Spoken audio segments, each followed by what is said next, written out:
বাংলাদেশের বিভিন্ন অঞ্চলে বাংলা এবং জাতীয় পতাকা একটি সংযোগের প্রতিবাদে আয়োজিত এই অনুষ্ঠানে আগত কবিতা কেন্দ্রের নেতৃবৃন্দ উপস্থিত প্রতিভা এবং মিডিয়ার যারা উপস্থিত আছেন সবাইকে জানাই আমরা বুঝতে চাই না, কিন্তু তারপরে বলতে হয় আমার বন্ধু বিশ্ববিদ্যালয় মহানগরের একটা লাইন অবলম্বন হয়। এবার করে তখন আমি অনেক ছোট নরম বুঝি বুঝতে বুঝি না, এখন আমি অনেক বড় বুঝতে বুঝি নরম বুঝি। যদি প্রয়োজন হয় পতাকার জন্য আমার বাংলাদেশের মানুষ একত্র হয়ে সত্য করবে, কিন্তু হয়ে চায় না। ভারতকে মনে করতে চাই সত্য পতাকায় একটি সংযোগের মাধ্যমে আমাদের ঘটানো বাংলাদেশের জনগণের মনে তৈরি দেশের শিল্পী সাহিত্যের মনে যে আগুন আপনারা জানিয়ে দিলে যে আগুন বোঝানোর সেটা আপনারা জানেন। আমরা কিন্তু কাউকে চেষ্টা থাকতে পারি না, তবে আমাদেরকে আপনারা আমি এই ঘটনা শিল্পের মূল্যায়নের জাতীয় পরিবারের পক্ষ থেকে এবং শিল্পে তদন্ত দাবি করছে, ধন্যবাদ করাচ্ছে। বক্তব্য রাখবেন জাতীয় সংযুক্ত বক্তব্য রাখবেন জাতীয় কবিতা পরিষদের অন্যতম সদস্য আকাশ কাজে তবে আকাশ কাজে।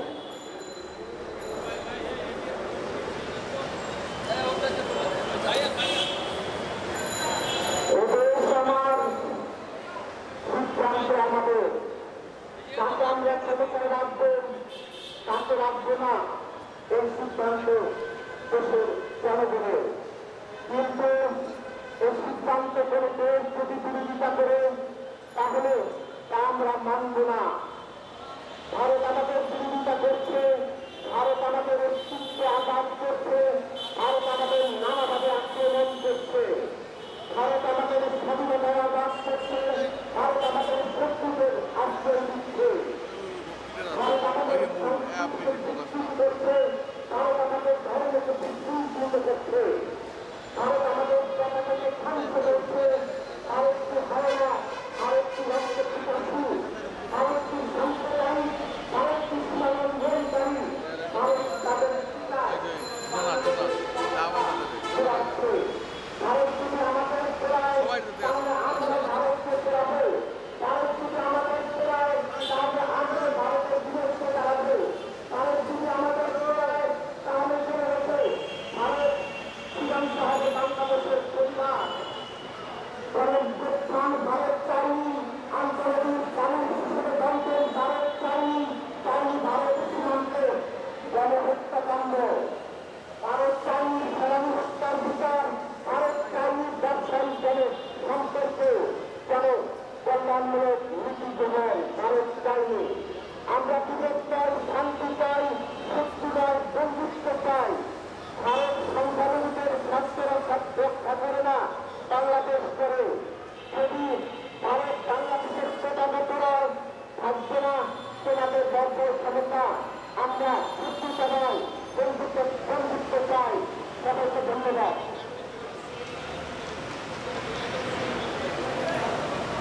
বক্তব্য রাখবেন জাতীয় কবিতা পরিষদের অন্যতম সদস্য কবি সুরেন্দ্র হোসেন। কবি সুরেন্দ্র হোসেন সামনে থাকে, সামনে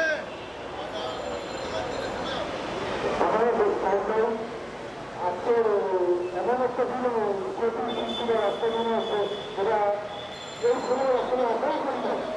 তো এত বড় একটা শিল্পে ধরার পরে আবার আমরা করে রাস্তায় নামবো। আর আগে সময় বিরুদ্ধে আমরা ভারতের আন্দোলনের বিরুদ্ধে যে আমরা রাস্তায় নামবো সেটা চিন্তা করি না। তবে এইটুকুই বলতে চাই, কলকাতা এবং ভারতের সরকার যখন বেশি আন্দোলন ছিল তখন ব্রিটিশ সরকার আমরা ইন্টারনেট বন্ধ করে দিয়েছিল, তখন কলকাতার আমাদের কর্মীরা প্রতিবাদ করেছিল, বিক্ষোভ করেছিল, তারা ব্যবস্থা ছিল, চলে গেছিল। এগুলি কিন্তু নদীর আমাদের কাছে আছে এবং এখনো যদি কিছু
আমাদের দেশের সম্প্রদায়গুলোর মধ্যে সংঘর্ষ বাঁধিয়ে হিন্দু মুসলিম এদের মধ্যে যে সংঘর্ষ বাঁধিয়ে নিজেকে রাজনৈতিক সুবিধা আদায় করতে চাচ্ছে এবং বিশ্বে একটা অত্যাচার চালিয়ে যাচ্ছে তা সত্যি খুঁজে দেওয়া একটা জনপ্রিয় কাজ। আমরা বাংলাদেশে সমস্ত হিন্দু মুসলিমরা অত্যন্ত ভ্রাতৃত্বপূর্ণ ভাব করে বসবাস করছি এবং আমাদের মধ্যে কোনো রকম সংঘর্ষতা নেই, আমরা ভ্রাতৃত্ব বজায় রাখছি। কিন্তু ভারত যে আচরণটা করছে তারা কেন কিসের উদ্দেশ্য করছে? একটা স্বৈরাচারী শাসককে কতদিন পর পরে তারা আমাদের বিরুদ্ধে সম্পূর্ণ অসম্ভবভাবে নিজেদেরকে কর্তৃত্বকরণ ভাবে হচ্ছে, যা তারা আগ্রহ করেছে একটা ট্রাফিক সরকারকে মদত দিয়েছে। আমরা 24 গণআন্দোলনের মাধ্যমে হাসিনা সরকারের পতনের মাধ্যমে সেটা থেকে মুক্তি পেয়েছি। এখনো তাদের কেন এইরকম আগ্রাসন চলবে? আমরা তা মানি না, আমরা মানব না। আমরা স্বাধীন, আমরা সার্বভৌমত্ব দেশের অধিকারী। অতএব আমাদের দেশকে রক্ষা করতে আমরা সমস্ত জনগণ একত্র হয়েছি। এই জনগণের সাথে আমাদের যে মত তারা হচ্ছে আমরা ভারতের সাথে ভাতৃত্ব সম্পর্কে আচরণ আশা করছি। আমরা তাদের কাছ থেকে কোনো রকম সুশাসন সুন্দরভাব চাই না।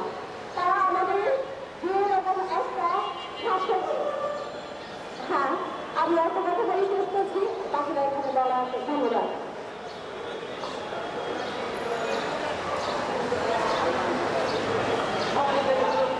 এবার বক্তব্য রাখবেন সামনে পরিবার পরিষদের অন্যতম সদস্য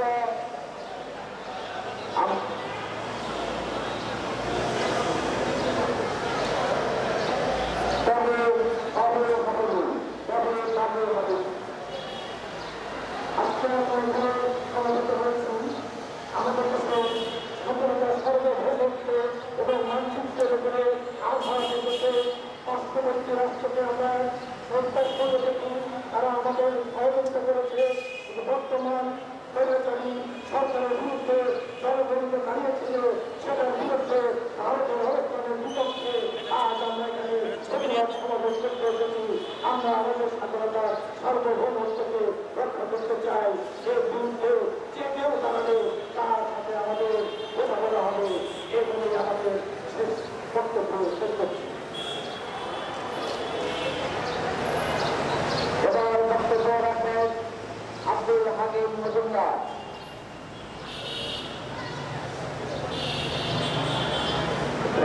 বন্ধুগণ, আজকে আমরা এখানে আমাদের জাতীয় অত্যন্ত তথ্য আমরা ভারতের জনগণের পক্ষ না, আমরা ভারতের ভারতের সুন্দর নগরের পক্ষ মহাত্মা রয়েছে একত্রিত করে ভারতের সর্বদর্শন সহযোগিতা করে আজকে ভারতের সরকারের আমাদের প্রবেশ করেছে।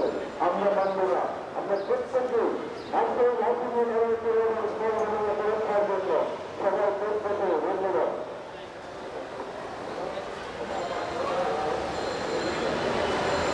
এবার বক্তব্য রাখবেন জাতীয় কবিতা পরিষদের অন্যতম সদস্য কবি রবীন্দ্রনাথ।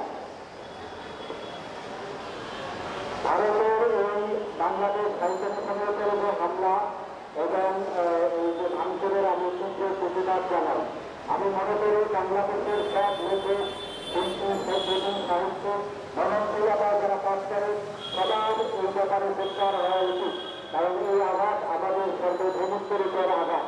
আমরা বুঝতে পারছি যে ভারত আমাদের তারা দিয়ে ঝগড়া করতে পারছে, একটার পর একটা ষড়যন্ত্র করছে এবং সীমান্তের এপারে প্রতিনিয়ত প্রদর্শন করছে, ঘোরাঘুরি করছে যে এখানে বাংলাদেশে হিন্দুদের উপর নির্যাতন হচ্ছে। কিন্তু চ্যানেল আছে সারাক্ষণ ভারতকে উস্কানি নিচ্ছে, ভারত সরকারকে উস্কানি নিচ্ছে বাংলাদেশে হামলা চালানোর জন্য, বাংলাদেশের হিন্দুদের রক্ষা করার জন্য। আমরা তাদেরকে স্পষ্টভাবে বলে দিতে চাই, বাংলাদেশের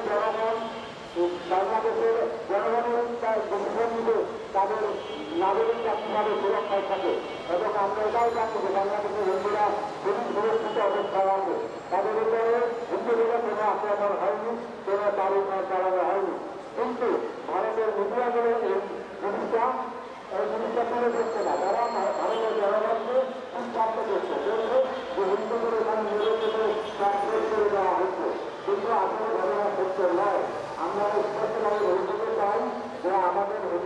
আমাদের এই বাংলাদেশ একটি সম্পূর্ণ দেশ, এখানে কোনো সাম্প্রদায়িকতার কোনো স্থান নেই।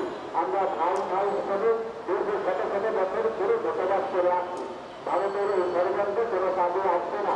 কাজেই আমাদেরকে গ্রেপ্তার হতে হবে এবং আমাদের লেখক শিল্পী সাহিত্যিক সবাইকে এই ব্যাপারে ভূমিকা পালন করতে হবে, যাতে এই বিভ্রান্তি দূর হয়। সবাইকে ধন্যবাদ। এবারে বক্তব্য রাখছেন কবি সৈয়দ রানা। কবি সৈয়দ রানা।